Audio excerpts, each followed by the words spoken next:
Oi, gente, vamos falar novamente sobre o cangaço e eu gostaria de explicar para vocês o seguinte: eu não tenho estúdio, eu não sei fazer um vídeo com aquela qualidade que as pessoas que são acostumadas a fazer, e também tem um estúdio adaptado e já prontinho para fazer o vídeo, mas eu estou fazendo esse vídeo para falar sobre o cangaço e eu vou justificar. Vejamos, eu nunca havia me interessado para falar sobre o cangaço, até que certo dia eu coloquei as fotos de parentes nossos, né, no Facebook, e então o Paulo Gastão, que era um estudioso do cangaço, ele entra em contato comigo e pergunta se eu tinha mais material, porque ele se interessava de estudar, aprofundar mais sobre o cangaço. Paulo Gastão é uma referência, foi uma referência e vai continuar sendo uma das pessoas mais que mais questionava a história do cangaço. Então ele queria tirar algumas dúvidas, e quando ele descobriu que eu sou família de Nazareno, aí então ele me convoca, a verdade é essa, a escrever alguma coisa. A princípio eu fiquei, como que eu vou escrever alguma coisa? Aí fiquei, fiz um pequeno conto, vejam só, não, mais ou menos que dava ideia que era alguma coisa que eu já havia escutado sobre o cangaço, mas uma cena que a minha mãe falava, e não, minha mãe não participou não, foi uma tia minha, certo? E então eu fiz um pequeno conto e o Paulo Gastão colocou numa coletânea que ele fez, né? Mas aí ele começou a conversar mais comigo, tudinho, aí eu digo, bom, eu vou fazer alguma coisa, vou trabalhar isso daí, vou ver qual é a linha que eu vou seguir, né? O método que eu vou utilizar, porque para falar sobre história é preciso que nós tenhamos uma certa base, ou então procuremos analisar mais, estudar mais e empregar um método. Qual foi o método que eu escolhi? O método da psicanálise, né? Porque eu queria entender, né? Aí eu passei a querer entender sobre o cangaço, sobre o complexo lampiônico, né? Exatamente. O cangaço já havia, mas a parte que o Paulo Gastão queria saber era sobre o cangaço lampiônico, porque foi justamente através daquelas fotos que eu coloquei que ele me chama para falar sobre o cangaço. E então, para a gente estudar e empregar o método, né, da psicanálise, é necessário que você conheça a história do indivíduo, da pessoa, né? Mas eu também não conhecia a história de Virgulino, porque não era da minha época, era da época dos meus pais, dos meus tios, né? Aí então eu fui estudar e aprofundar. E agora como que eu vou fazer para fazer um trabalho para Paulo Gastão, que eu era uma pessoa altamente criteriosa. Você observa isso nas entrevistas que ele fazia com ex-cangaceiros. Ele questionava muito, mas muito mesmo, sobre aquela história de Angico. Bom, mas então vamos à minha parte, né? Então eu fui verificar a vida pregressa de Virgulino, né? E então comecei a analisar, né?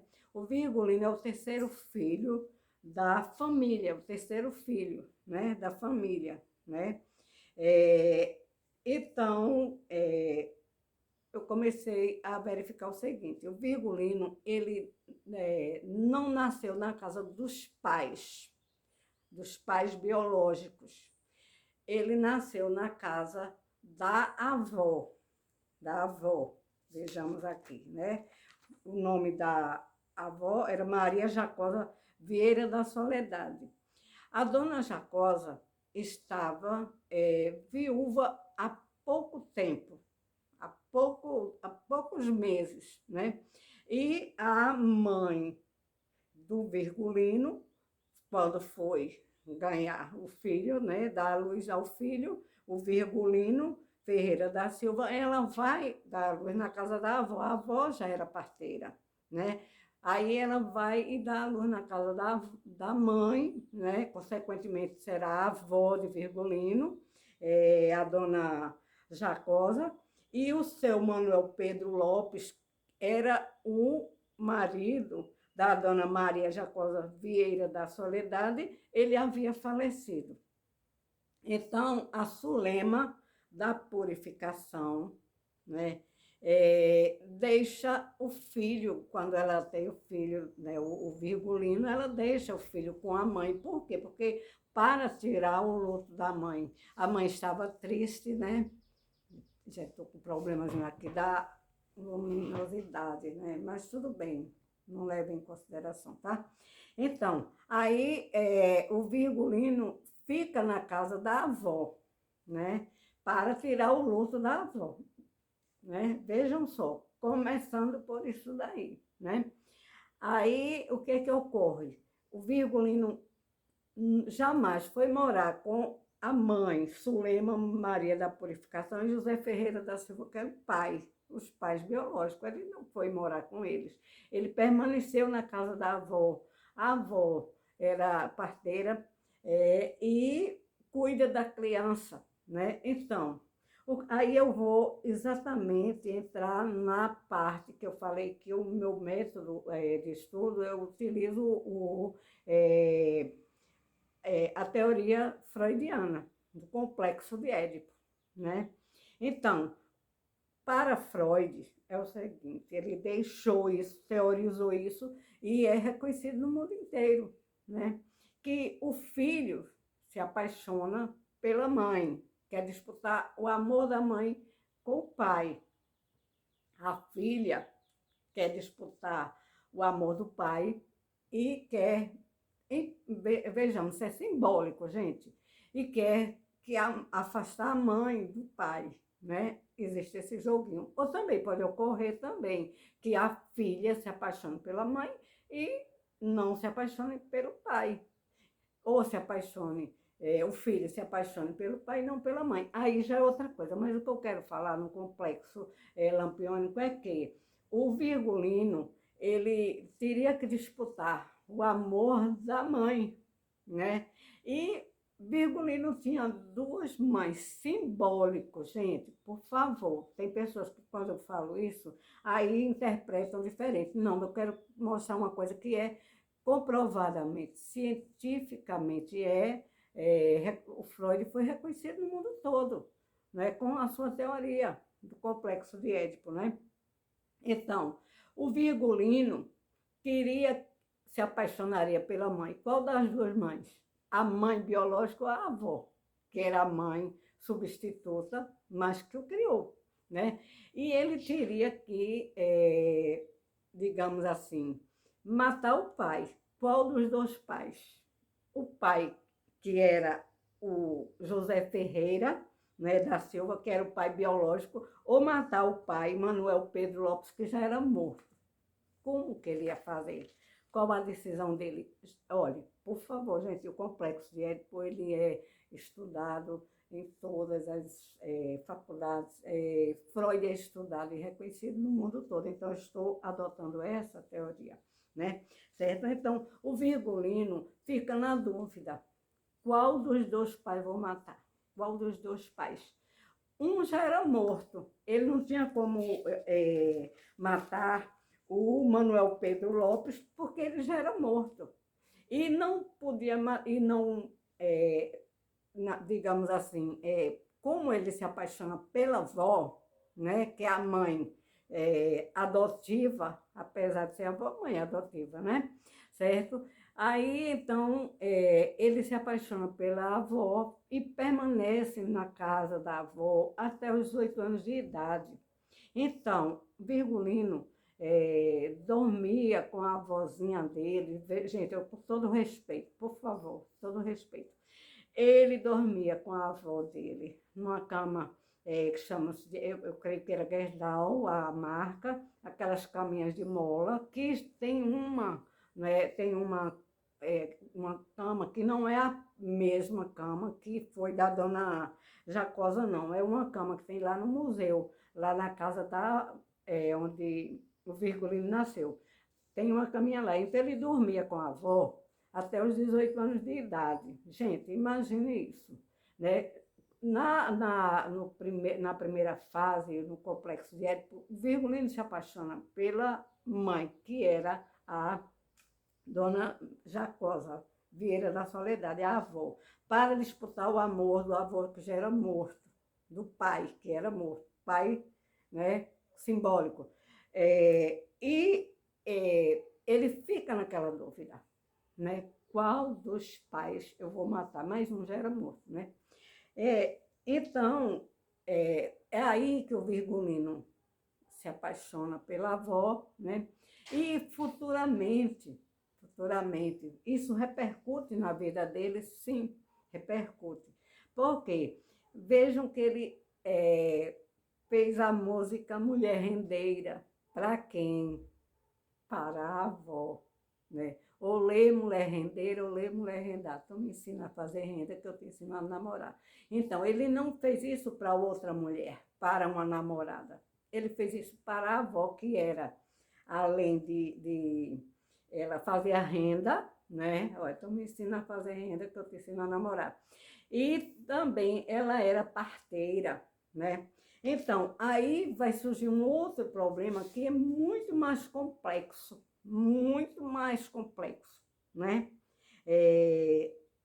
Matar o pai biológico ou matar o pai que já havia morrido já foi um grande dilema na mente da criança, né? E acompanhar a avó nos trabalhos dela, outro problema, né? Por quê? Porque a dona Jacosa, ela como parteira, e ela, para onde ela levava o netinho, né? Quantas vezes Virgulino deve ter assistido, assim, as cenas, visto cenas que marcaram a vida dele? Quantas vezes, né?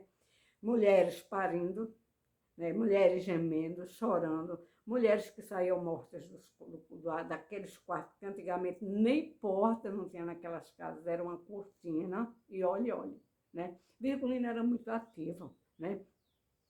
E quantas vezes ele viu crianças saírem mortas, mulheres saírem mortas, né?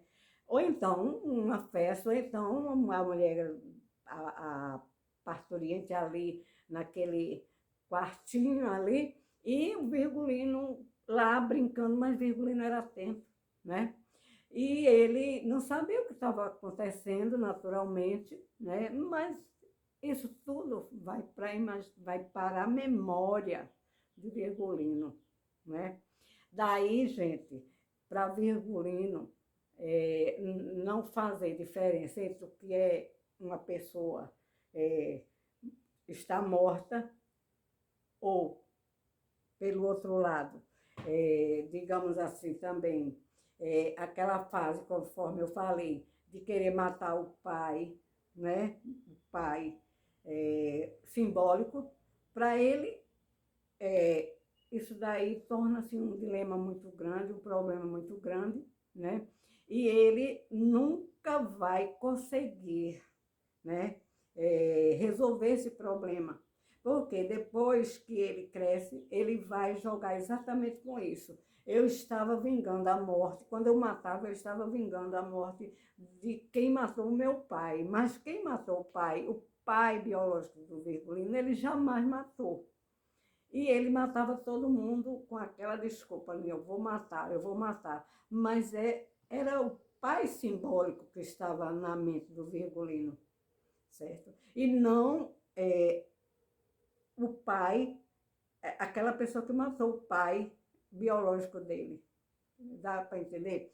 Então, esse problema é que vai tornar o Virgulino com um problema que vai conduzir a uma psicopatia gravíssima, né? E ele vai sair matando as pessoas, e ele nunca satisfazia o intento dele, porque isso já vinha é, digamos assim, desde a fase edipiana.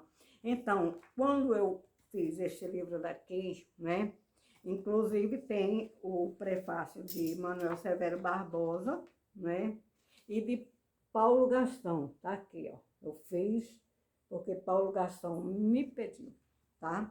Para fazer um trabalho, e então eu entrei, eu escolhi estudar os penduricalhos. Depois eu vou falar sobre os penduricalhos, porque o Virgulino era tão narcisista, né? Veja aí, ó, o trabalho da vovozinha, né? Maravilhosa, uma pessoa que tinha uma profissão belíssima, tudinho, mas isso repercutiu na vida do Virgulino. Por hoje eu vou ficar aqui, porque tem muita coisa a falar ainda, tá? E também aqui o ambiente não está, essas coisas todas, a luminosidade está batendo exatamente em cima do meu rosto. Eu já disse para vocês, por gentileza, não fiquem criticando as duas coisas. Primeiro, o vídeo não está bem feito. Com certeza, eu não sou nenhuma cinegrafista, né? E, pelo outro lado, a crítica que puder vir, que venha para que nós discutamos e falemos, entrando nessa outra seara, que eu estou sozinha, né? Para entender o lado da personalidade do Virgulino, do Lampião, do maior matador, né? Ele queria matar, e ele, conforme matou, e nunca ele conseguiu o objetivo dele, que era matar o pai, aquele pai simbólico. Ok? Por hoje eu fico aqui.